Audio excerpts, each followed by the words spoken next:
Hey guys, back to another YouTube video. Today it's going to be a showing off video and a few updates. And I got some new items. So, first thing I'll show off is the updates because there's not that many of them. And first update is on this K-bar knife I talked about in a previous video. And I finally was able to rehandle it.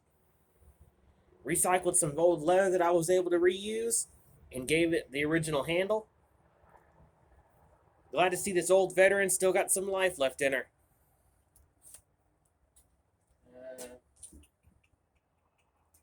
Oh yeah, another update is on this Buck 521. I completely restored it, polished it, brought it back to the original condition, and now it's ready for my collection. That was well worth the money, and I've already sold that Buck knife that I bought with this. Alright, that's all the updates. Now let's show off some of the new stuff I've gotten. First is, y'all are going to probably be a little surprised why I would have one of these. This is a cast iron fire poker, and ironically, here's the story. I was going to the dump site like I always do to dump trash and scrap metal, and when I was taking the scrap metal to be dumped, I noticed there was a couple of pieces I could use to make some stuff. Excuse me, some pieces to make some stuff with, and I went to the gentleman and I said, "Hey, would you mind if I took a couple of pieces?" And he said, "Well, what do you want?" And I said, "Oh, just that fire poker set and a couple of hedge clippers." And he said, "What are you going to do with them?" I said, "Well, I'm a knife maker, and I wouldn't mind using some of these for some materials." And he was all for it. He said, "Go on ahead and take them." And I even offered to pay him. I said, "I'll give you some money if you want." He said, "No, just go ahead and take them." So, me being a big fan of horror movies, I've seen a couple of these old school fire pokers. In one of the Friday the 13th films, I don't remember which one it was, Jason Voorhees takes one of these and sticks it right through somebody. And then he takes another one of these and sticks it right through a cop's eyeball.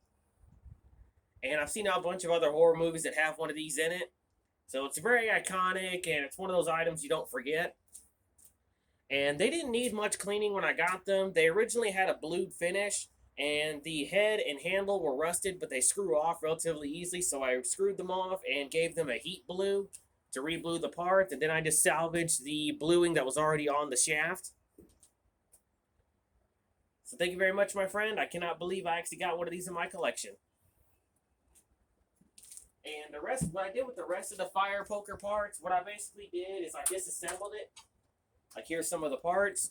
This is the iron base that was on it. This is the other piece that held the tools in place. And this is one of the handles that I haven't cleaned up. And these are the shafts from the other two pieces. And I already took one of the handles and actually made a pretty nice knife out of it. This is one of those fire poker handles that since it was relatively soft, I just drilled a bigger hole in the handle and stuck a tang in it. Came out beautiful. Gonna ask a nice penny for this one. So that's those pieces I've got in. Next is one of my newest projects I got done with. This is a kukri sword that I picked up at a flea market. Made in India. That I completely restored. And this one was kind of a challenge, given how unique this handle was. It has a forged tang, which is a very good thing, and it has the original ram's horn handle. But it was severely loose, and what I had to do to fix it was the original pommel. Do I have a back pocket? Yes, I do. The original pommel to this thing was so thin, it broke. So what I did is, since it was aluminum anyway, I just refabricated a new piece and threaded the tang and screwed it right back on, and that fixed the problem. Overall, very well made replica, and it's definitely one heck of a chopper. And I do love kukri. It's one of my favorite designs. And those who may remember, I picked this up a while back. This was my only kukri knife I have, and now I've got a bigger one, besides that one I made. And besides, India does make decent replicas for stuff like this. I mean, I have a couple of India-made swords that are actually pretty decent for the price. And I actually looked up this particular kukri sword, brand new. This was about $200.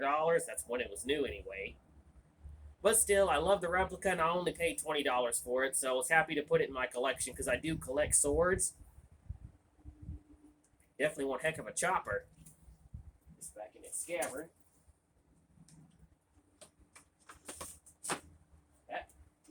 Alright. Next on some other materials I got, those hedge clippers I got from the dump site. Again, they look just like this except with the choppers that I chopped off the end and kept the handles. And I've already taken one of these handles and made a nice little battle axe out of it. Go to show you can still take something that's trash and make something beautiful out of it. And these are the other hedge clipper handles that I haven't done anything with yet. There's those. Next is something that my brother gave to me. This is a 50 cal, Barrett 50 cal tool belt. That since we didn't have any of the tools, I actually put some mess tin equipment in there.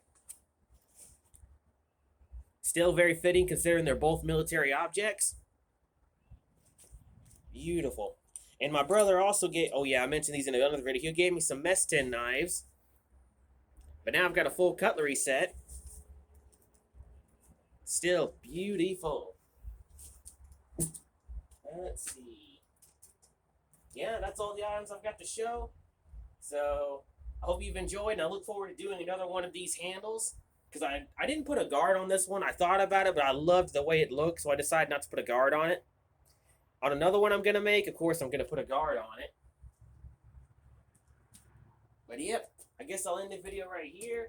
I hope you've enjoyed, and as always, stay sharp.